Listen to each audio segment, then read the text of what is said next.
Okay. Good evening ji. So இன்னைக்கு mock interview start பண்ணிக்கலாம். ஓகேங்களா?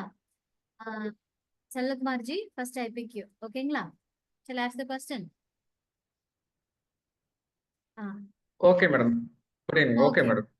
Could you please explain what is population and sample of a data set?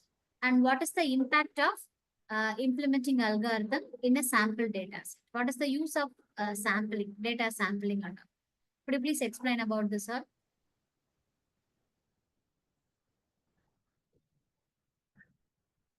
Okay, madam. Okay. Actually, data sampling in machine learning projects, data sets are often too large, or sometimes it is costly to process the full data. So, for this reason, we need to make analysis more efficient and manageable, and also the representative subset of the data will be used. And why we are doing this means the data sampling involves selecting a portion of the data. We have to train or test a model uh, while managing the original datasets distributions. Because also the methods we can use for this sampling, random sampling and stratified sampling, also systematic sampling we can use. The using the output of the sampling is we can expect the effective sampling leads to faster training times and reduced computational cost also, and sometimes the models that generalized very well if the sample is very representative. For this, this is actually sampling, and machine learning projects we are doing for this kind of cases only, ma'am. Okay, Ji. Actually, the answer is quite fine. Do you applying data sampling method on your POCs? Yes, madam. We are applying. Yes, madam. We are applying the Like random sampling, like you are chunking your data and you are applying to the model. Am I right? Yes, madam. Yes, yes. We are chunking the data and we will apply the initial. We will apply and Fine, the fine. further we will continue. Yes, madam. Okay, we will discuss about this in detail with your POCs. Okay, Deepaji, the next question for you. Could you please explain what is overfitting and what is the impact of overfitting in a ML model? What's mean by overfitting? Actually, the overfitting is the error we will get while selecting the data, ma'am. Yeah, it's a kind of a error. Could you please brief it little? Why it's happening and what's the impact of this one and all? When we process little clearly what is overfitting? Overfitting means if we get the result more than 90% or up to 99%, sometimes we will say this overfitting. For underfitting means the percentage of the result accuracy will be lesser than 50. Okay, let me clear this answer. There is no mentioned ratio of results there to declare something as overfit or underfit. Sometimes 99% may be assured output. Okay, overfit means for 100 it will learn 110%. That is called overfitting. Okay, 100 out of 100 it used to learn. So the model try to visit each and every data point. So the model started by adding the concepts. It's not observing anything. It will not learn anything from the data. That's called overfitting. Okay. Then could you please elaborate why it's happening? Because of the high variance or a low variance, something like that. For overfitting, it's high variance. High variance, and what about the bias level? Bias level for overfitting, the variance is complex model, we will get that one. No, variance will be high and the bias will be very low, or bias also Yes. will be. No, the variance will be high and bias will be low. Okay. And Ji, Salok Varji, could you please try this question? Could you please explain how support vector machine as algorithm works. Step-by-step process. Would you please explain this? Yes, madam. Yes, madam. Support vector machine. Actually, it is a classification and a regression algorithm we can use for both the classification and regression. This is the supervised machine learning model we can use for classification and regression. To find the optimal hyperplane that maximizes the margin between the classes. Also, it works very well in high dimensional spaces using kernel tricks. Example, RBF we can say. And also it is very strong, that means robust for overfitting, especially in high dimensional data sets. One more thing, it is effective with the clear margin of separation between the classes. This is about support vector machine learning. This is how the algorithm works. Okay. With the continuation of this question, would you please explain any different matrices we use to calculate the distance in machine learning? What are the popular matrices we use for calculating distances? Actually, there are. Distance matrices. Yes, madam. Actually, there are many methods are there, but I can say about 5 out of this. One thing is Euclidean distance. This is the most common distance metrics method, and this is a straight line distance between 2 points.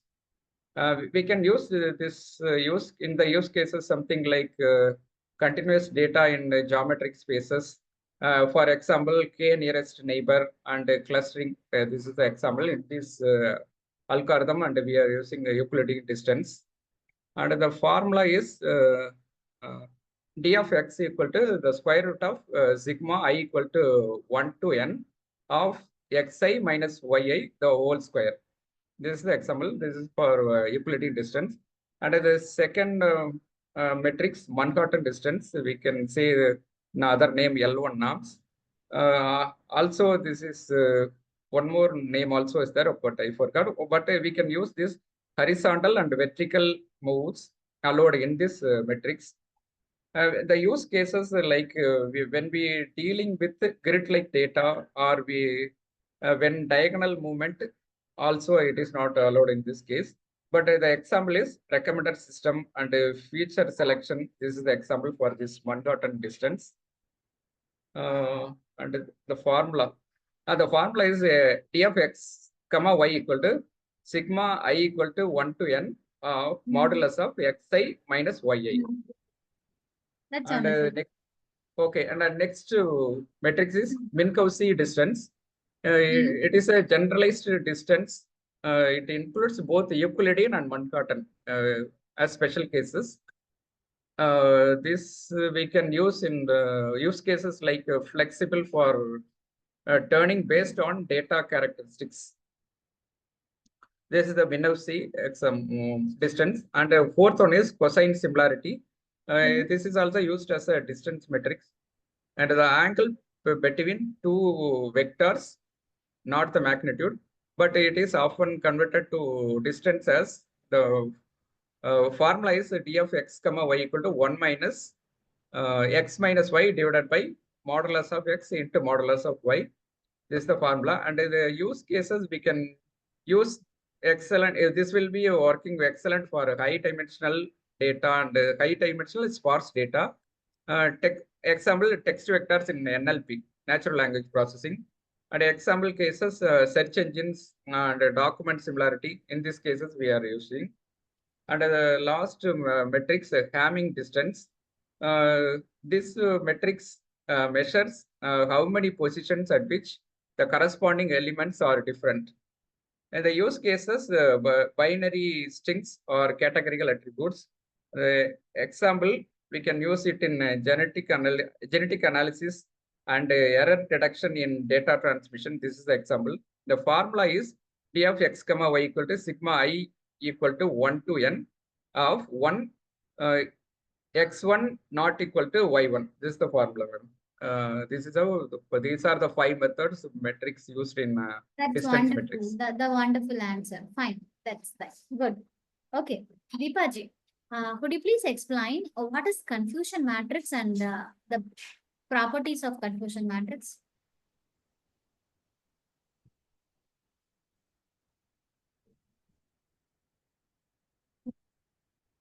Can you come again, madam? Confusion matrix. What is confusion matrix and the properties of confusion matrix? Actually, the confusion matrix model is working, showing the correct or incorrect predictions. Hmm. It helps to calculate the measures like accuracy, precision, and Mhm. recall everything. It's a Wonderful. simple table shows how the classification model is performing and comparing its prediction to the actual results. And then it Okay. breaks into the 4 categories: true positive, true negative, and false positive and false negative. Hmm. True positive means the model correctly predicted positive outcome. The actual outcome was positive. True negative means the model correctly predicted the negative outcome. The actual outcome was negative. False positive means incorrectly predicted positive outcome. That means the actual outcome was negative. This is called as a type 1 error. And the false negative, the model is incorrectly predicted a negative outcome. The actual outcome was positive. This one is the type 2 error. Okay. Could you please elaborate little what is a precision score in confusion in the classification, which follows the confusion matrix results? Precision. Which value it The focus on? precision formula is equal to. Okay. Please go with the formula. You are right. Yes, madam. The precision equal to true positive divided by true positive plus false positive. That's the formula. This is important in false positive or costly. Example, in a spam detection, we are using this precision metrics. Madam. How many predicted positives are actually correct? To measure the how many predicted Could positives you are please be actually correct. burdened with the formula once again? Precision equal to true positive divided by true positive plus false positive. So it focuses on the positive class. From even it's wrongly predicted or rightly Yes, madam. correctly predicted, it's just focusing on the correct positive class, right? That's great. Okay, Ji. Okay. Dibaji, could you please explain any tree-based algorithm on your choice? Any tree-based algorithm of your choice in steps? For decision tree, it's a supervised learning method. In machine learning, we commonly use this for prioritizing criteria and evaluating options related to building a decision tree to make a perfect decision. It can be used as a regression as well as classification. Actually, the root node will be the parent node. And it has a leaf node also. The final decision of the outcome will come.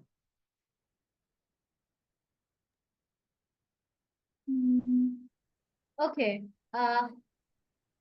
Do you think how the tree-based searches are better than the base machine learning models? Any opinion you have? The features will be classified into subsets. So it will search all the will be met. You meant the model visits each and every data point of the data set. Yeah, So all nodes will be there visited. will be no missing observations. Okay. Yes, We ma'am. used to call in a technical term, which is ensembling, bagging, bootstrapping, and all, right? Yes, ma'am. Splitting That the data. yeah, okay, that's good. Okay.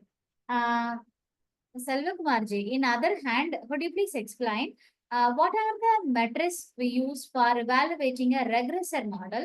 And could you please elaborate them?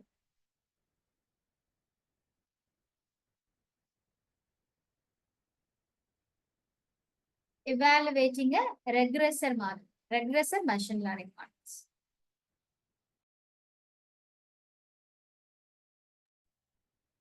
Ji, you here? Selva Kumarji? Yes, madam. Actually, my side is network is problem. Yes, madam. Actually, Okay, yes. that's okay. Okay, for this matrix, we are using mean square error model. That is the formula. For this mean square error model, the formula is 1 by n sigma I equal to 1 to n yi minus xi minus yi cap the whole square. That is mean square error. And for this is the pros of this matrix is it penalizes larger errors more heavily. It is due to squaring and differentiable because it is so useful for optimization in gradient based method. This is useful. And the negative things of this this error matrix is it is sensitive to outliers and the unit is squared. Suppose if your output is in meters, means the mean square error also comes in meter square. That is negative points of this matrix. And the next is mean absolute error. This measures the average of the absolute differences between the actual values and the predicted values. For this model, the formula is 1 by n sigma I equal to 1 to n of modulus of yi minus yi minus yi cap. This is a formula, and the pros of this model is this matrix is it is robust to outliers than MSE, and it is easy to interpret since the unit requires the same as the output. This is the pros, and the negative points of this is it does not penalize large errors as much as MSE, and also it is very sensitive to significant deviations. That is also one of negative points. That is about mean absolute error, and the next one is root mean square error. The root mean square error is the square root of MSE. Actually, this is the square root of MSE, and it is providing matrix that is in the same unit as the target variable. For this error, this matrix RMSE formula equal to the square root of 1 by n sigma I equal to 1 to n of yi minus yi cap the whole square. For this matrix, the measures is it is more interpretable than MSE due to same unit, and it is penalizing large errors and highlighting the poor performance. This is the pros, and the cons.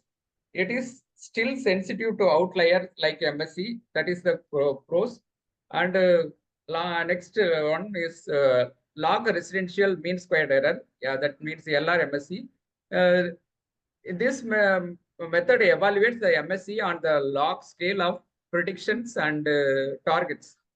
It is useful when is our target data is exponentially distributed or skewed. In this case, this is useful.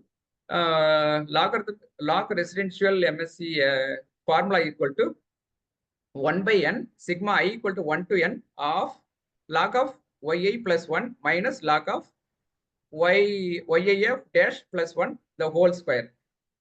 Here when we adding 1 is to avoid the log issues.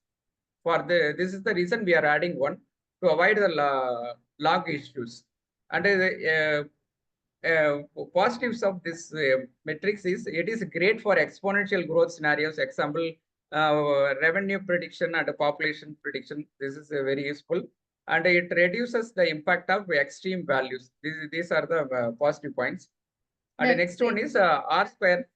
Yes, madam. The R square means the coefficient of determination. Actually, they are not error measures. Actually, they are checking the correlations, right? R square. You are explaining Yes, about madam. correlation. Yes, correct, madam. Yes, you are right. R square value. Yeah. Yeah, please proceed. Yes, madam. Yes, madam. Actually, the R square measures the proportion of the variance in the dependent variable. Actually, that is predictable from the independent variables. Actually the formula for R square equal to 1 minus of sigma I equal to 1 to n of yi minus yi the cap the whole square divided by sigma I equal to 1 to n of yi minus y dash of the whole square. That is the formula. Actually, in the numerator, it is residual sum of squares, and denominator total sum of squares. This is mentioned in the formula. The pros is it is intuitive. Example, an r square of example 0.85 means it is 85% of variance is explained. That is the meaning.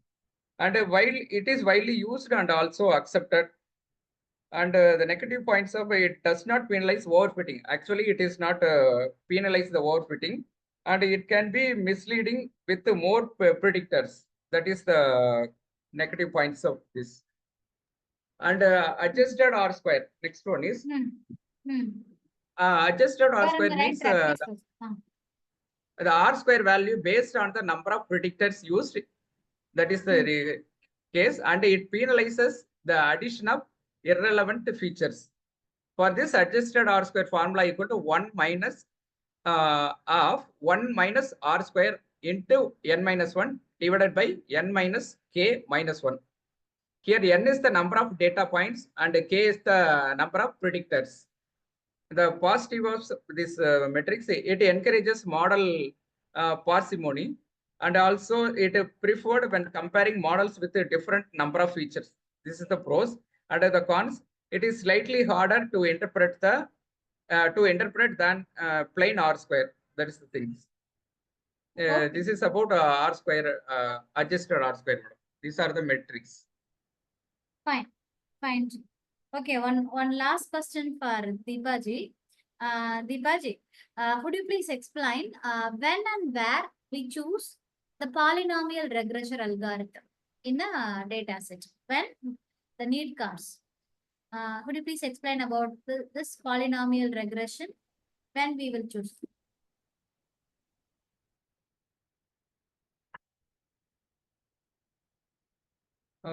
Actually, if it is more than 2 values, means we will use polynomial regression. Though it captures the non-linear relationship between the linear regression, and that is one point. And also it is increases model complexity and risk of overfitting. And the relationship between the variable is modeled as nth degree polynomial. And the formula is equal to y equal to b0 The plus. question is for Deepaji. Just where you hold. I actually understand. You just please be quiet. Deepaji, could you please explain when the need comes to choose the polynomial regression? I don't want to explain you the algorithm, whole algorithm. As a data scientist, imagine a scenario when you will pick the algorithm polynomial and why. Actually, if the data is not fit in the straight line, for the multilinear regression, we can use for polynomial. That means initially you try the data to get is Or it getting linear, a yeah. linear relationship or not.